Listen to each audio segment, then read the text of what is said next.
welcome. There was someone else here supposed to be here to introduce me. So I don't like to introduce myself. This is kind of embarrassing, it really is. But I'm a co-chairperson of today's special session on spirituality and health. I'm a permanent Catholic deacon for the Archdiocese of Galveston, Houston. I co-teach a graduate course on faith and science at the University of St. Thomas. The president of Contemplative Network, which is interfaith and interdenominational Christian, actually not interfaith. And I just retired from the board of the Institute of Spirituality and Health, which is a 60-year-old organization that is interfaith.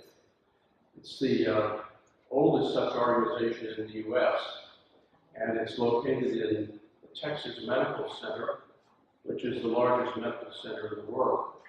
And so we provide the research information to medical doctors, chaplains, etc. By the way, today we do have a translator here, but we'll see how things go. It may not be necessary, but if you need one, and particularly for questions, feel free to ask.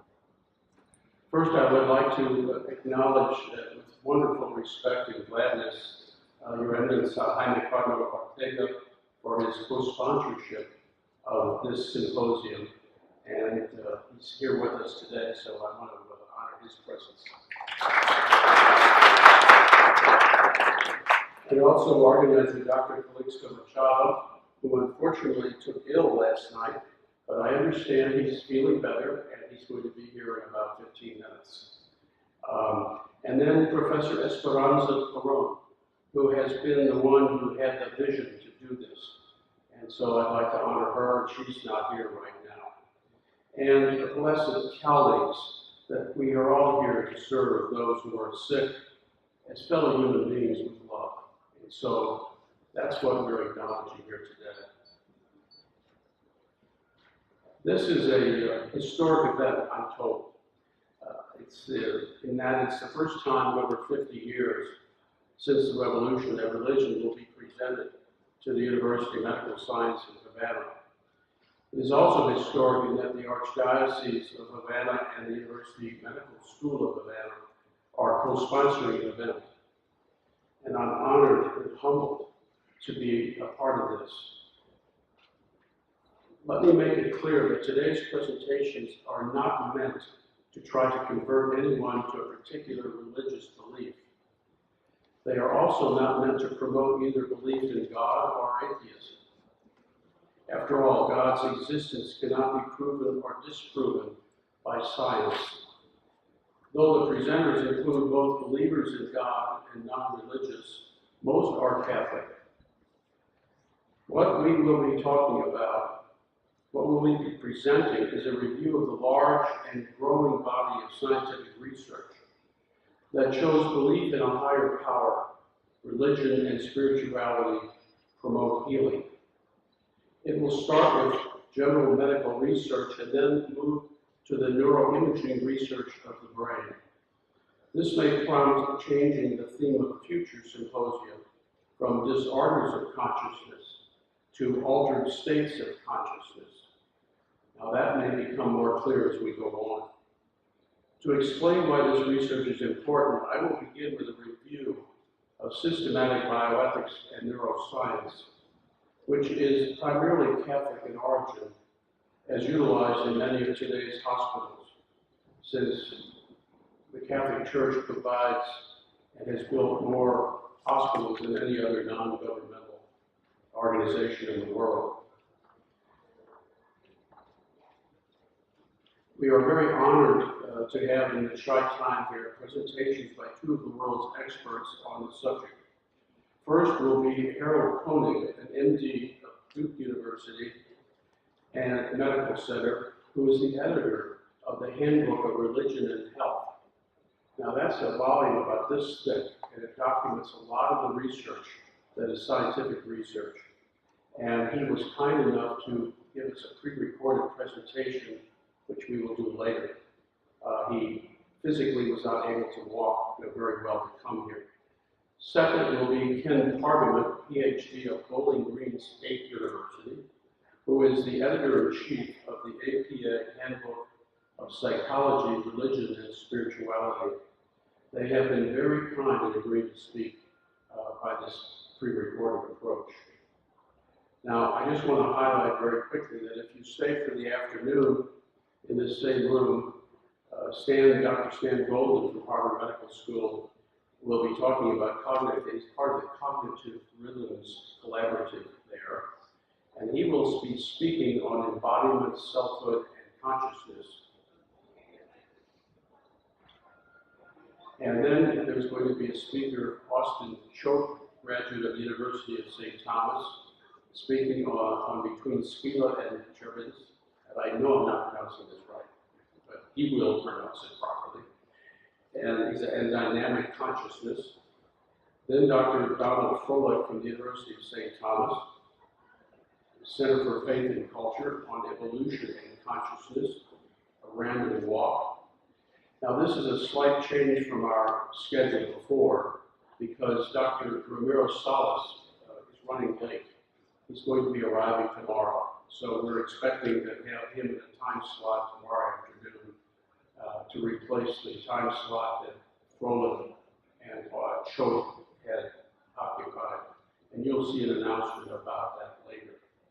And then Reverend Dr. Gonzalo Miranda from the Pontifical University, Regina Pasteloro, will speak on the brain-death debate. And then it'll be wrapped up by Dr. Calixto Machado, University of Medical Center of Science of Havana, on consciousness and definitions of death. Then on Friday morning, and you'll see why this is important based on the presentations you hear today. Should you be interested, I will be presenting a presentation on contemplative and centering prayer, which will include Catholic background and a discussion on altered states of consciousness. And we'll end with an actual monotheistic interfaith prayer session that I personally learned and practiced at a Trappist monastery. And certainly if that's not in your belief system, that's fine, you're still welcome to come. And Dr. Harold Koenig may be able to have a dialogue by phone on Friday, but we'll see how that goes, okay?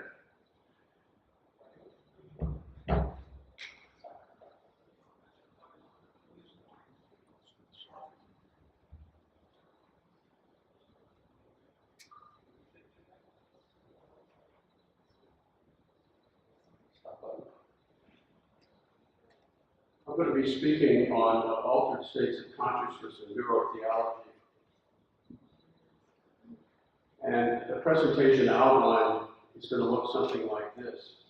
I'm going to speak a little bit about principle morality to give a sense of why I'm doing this. Then conscience and consciousness, which in English has two separate words. In Spanish, there's only one word, but you'll see the definitions unfold. Then scientific studies, then unconscious unloading, and we'll explain that. And then altered consciousness, and then evolutionary consciousness. And most of these subjects will be picked up in more detail this afternoon by other speakers. Principled morality we're going to start with. Moral judgments are made by people in three different categories. There are three different approaches to moral judgments. One is subjective, another legalistic, and the third principled.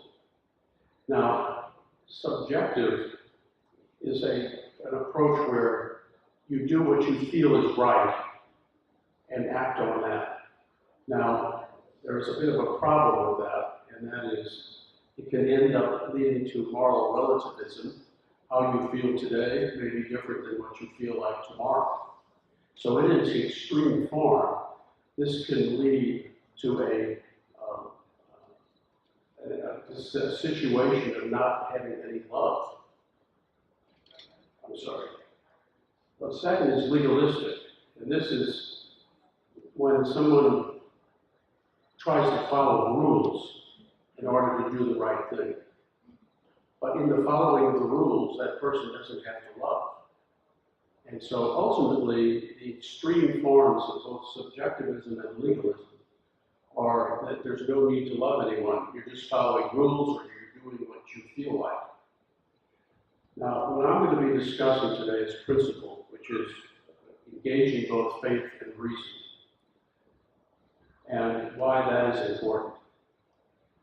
Now, the primary principle is, in the Catholic tradition, is I give you a new commandment that you love one another just as I have loved you. Now, this is not the golden rule. The golden rule is you do unto others as you would have them do unto you. So if someone else believes in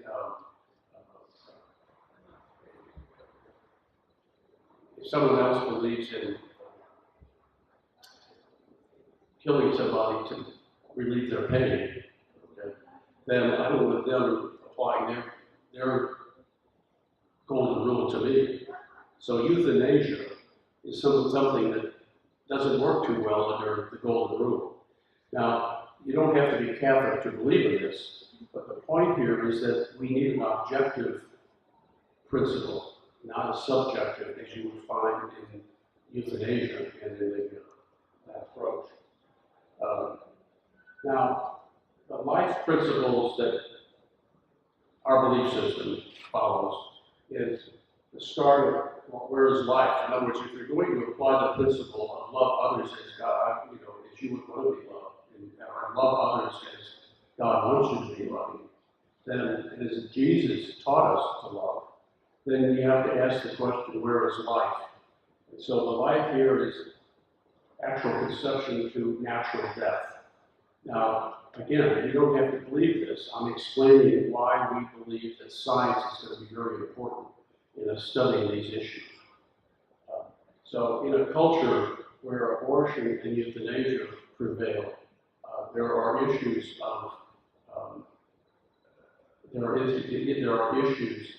of maintaining the culture, and we're going to get into that. Now, the other principle we're going to follow is non-dualism.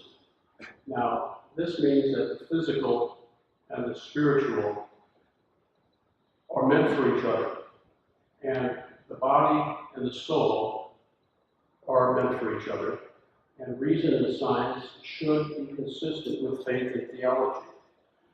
And if for some reason we perceive that they are not consistent, then our interpretation of one or the other or both is wrong.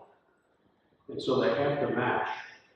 Now, this issue of matching is not held by all belief systems. If you're Buddhist, for example, and you believe in reincarnation, then there are circumstances under which you can commit suicide because you're killing just the body.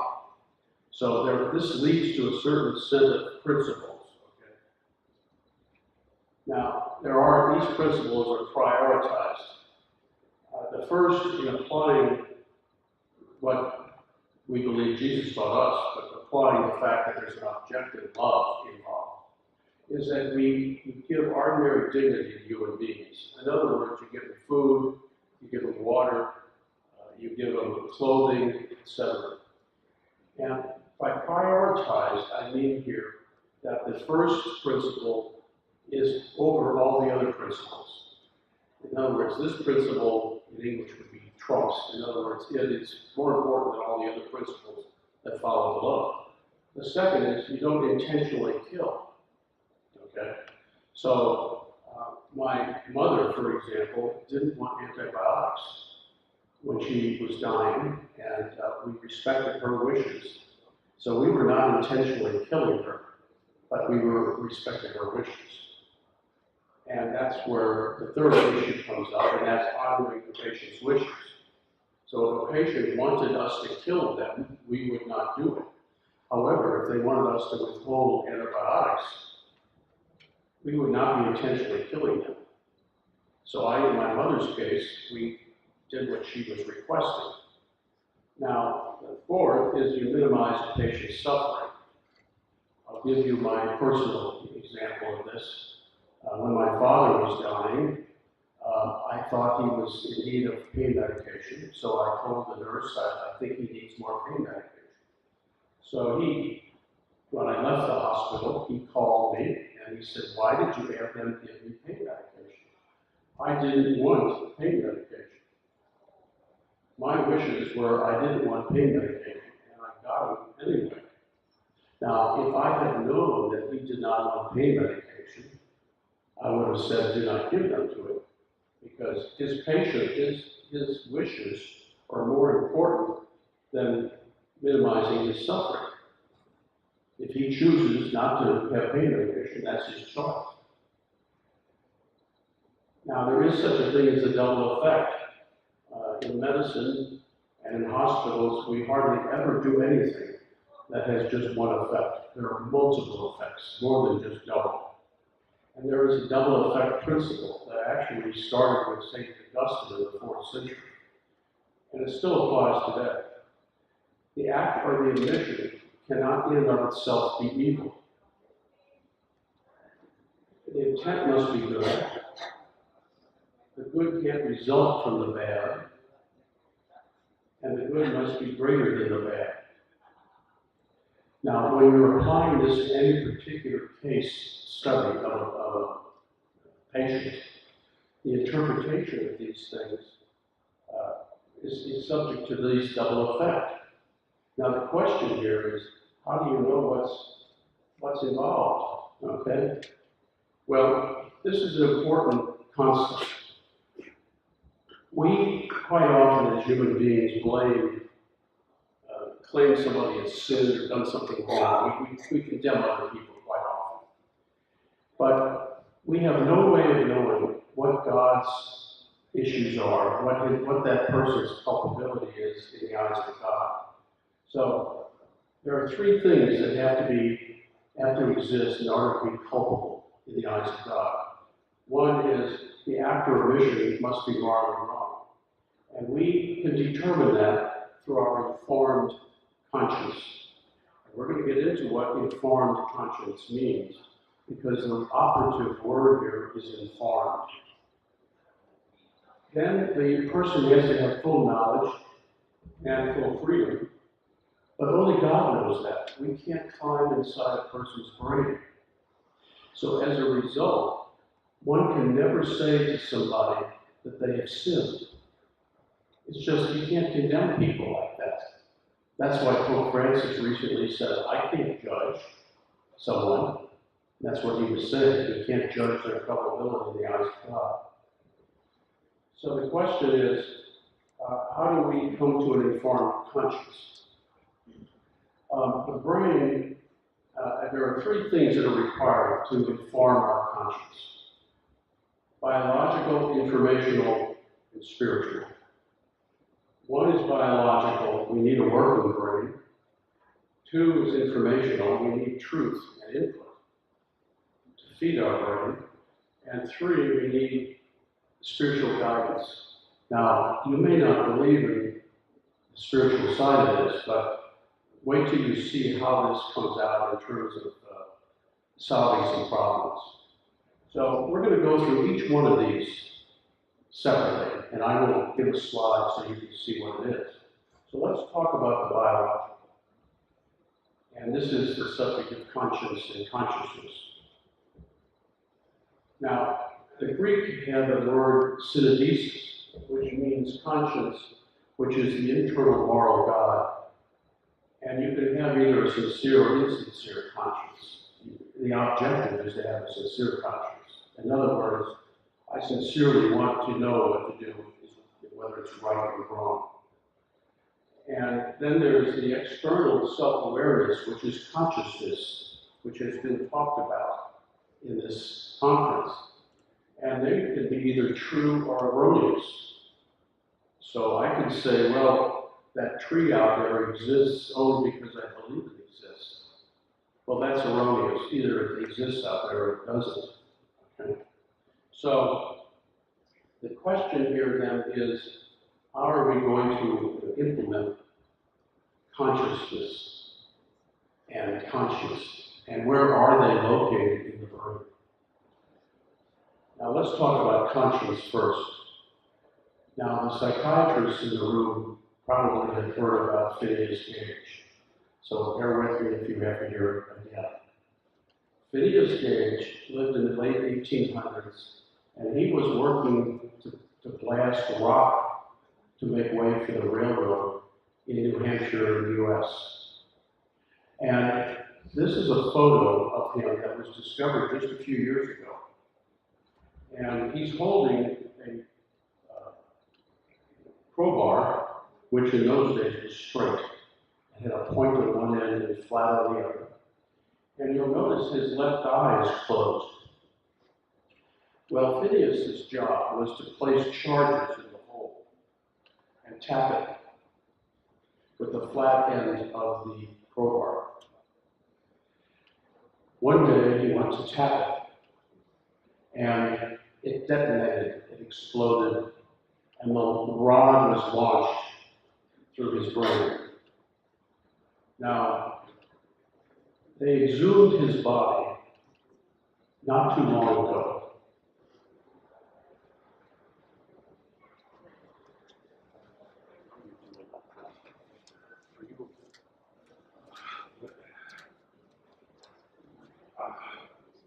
Excuse me, I need to interrupt because this is a unique session. You know, I'm sick, but sick for me is also happiness. Sickness is happiness. This is impossible to see here. The Cardinal with us, Padre Marciano, and you are honoring our session, my symposium, and please. You need to bless my symposium. I will be waiting for that. I also need to mention Deacon Rodriguez. He has been the most important person in my organizing committee. Since USA, he corrected, he revised, and he reviewed all the scientific program. He did a great effort to organize this unique session, and we are doing it. I'm sure that this will be unique in Cuba and in many places of the world. And with the President Cardinal Padre Marciano, this will be unique. And you are my brother. You are my brother. And you need to bless me also. Thank you very much.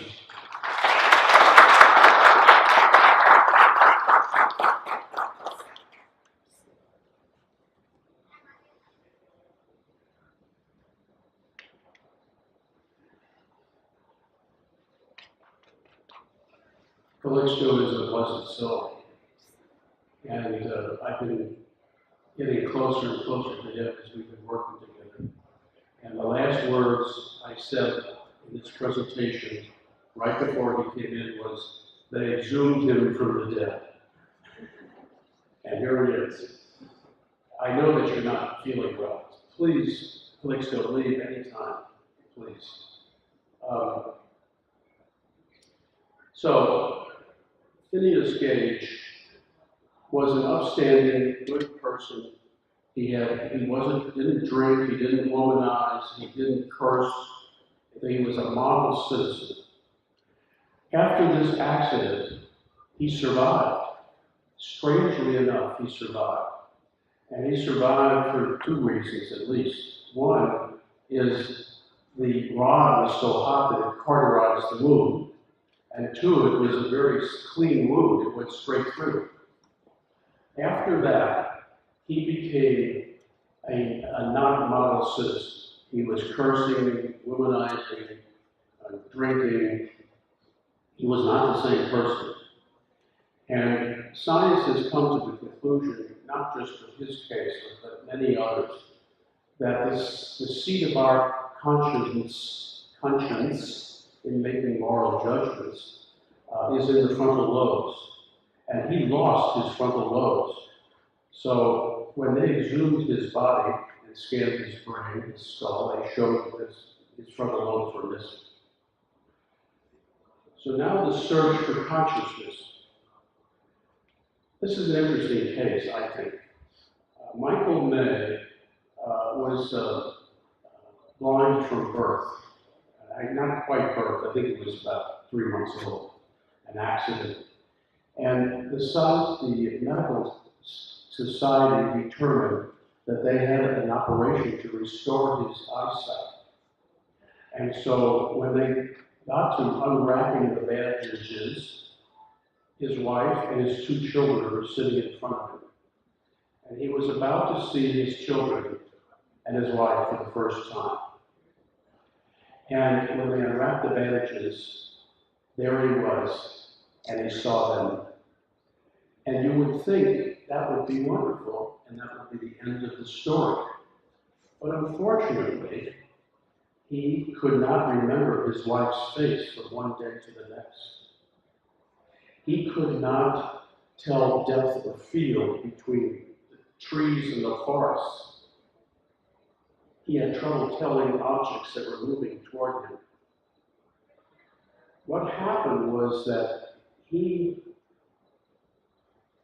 didn't have the capacity in his conscious brain to identify these things instantaneously. There was so much data flowing in that the conscious part of his brain could not process it quick enough. And only with time did the unconscious brain start to build a paradigm so that he could call on the unconscious in a very quick fashion, knowing that it was his wife's face. So with time, this problem went away, but it taught us a lot. So consciousness and the location, really, in spite of what we've been hearing in this conference, still isn't quite known. Free will is not known by science. Imagination versus reality is not known. And the brain and the mind are not the same thing. Science speaks about the brain, but when they speak about the mind, that's a little bit unusual and confusing. The best analogy I've heard is that the brain is the radio and the mind are the radio waves. But who knows? We use the term brain mind pretty loosely. Scientists don't use that word too often. So there's a lot of unknown by science. Now, there is such a thing as collective syndesis, which means that you can have a collective consciousness. In other words, a group comes to a consciousness decision that, yes, science does believe in the Big Bang, okay?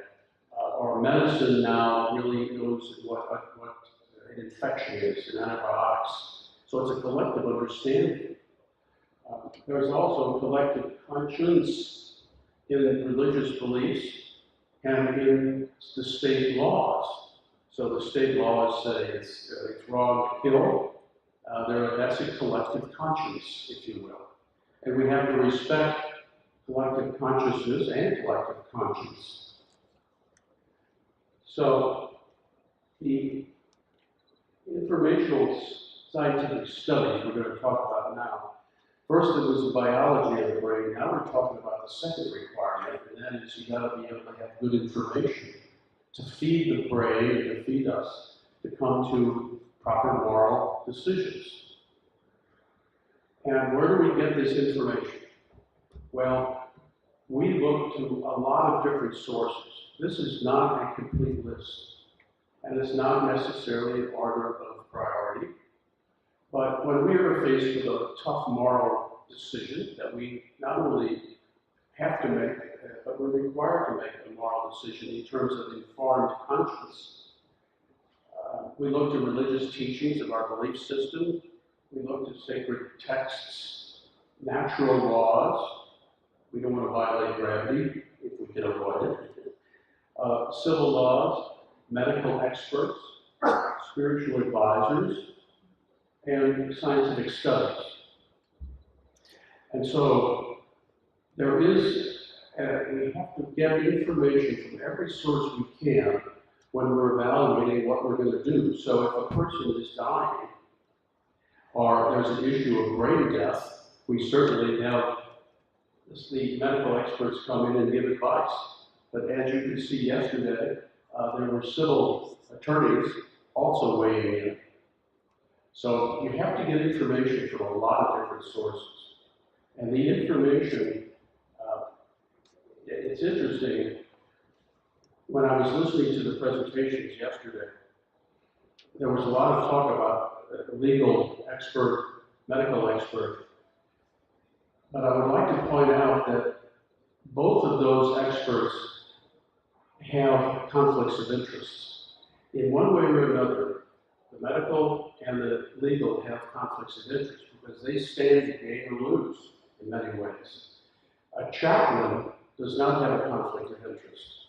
And so that's what's done in most hospitals. There's a chaplain giving advice on what moral issues a person's belief system would be to help them make a decision, not to make it for them.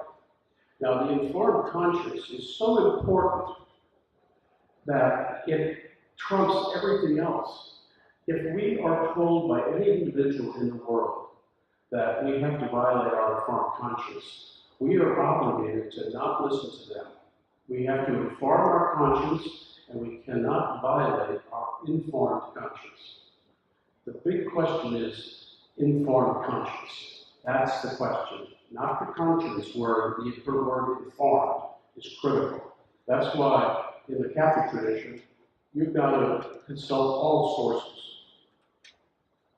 Now, there are a number of scientific studies, and what I'm going to do here now, you saw at the bottom of the scientific studies. What I'm going to do now is just pick out that last one to give you a sense of where science is going.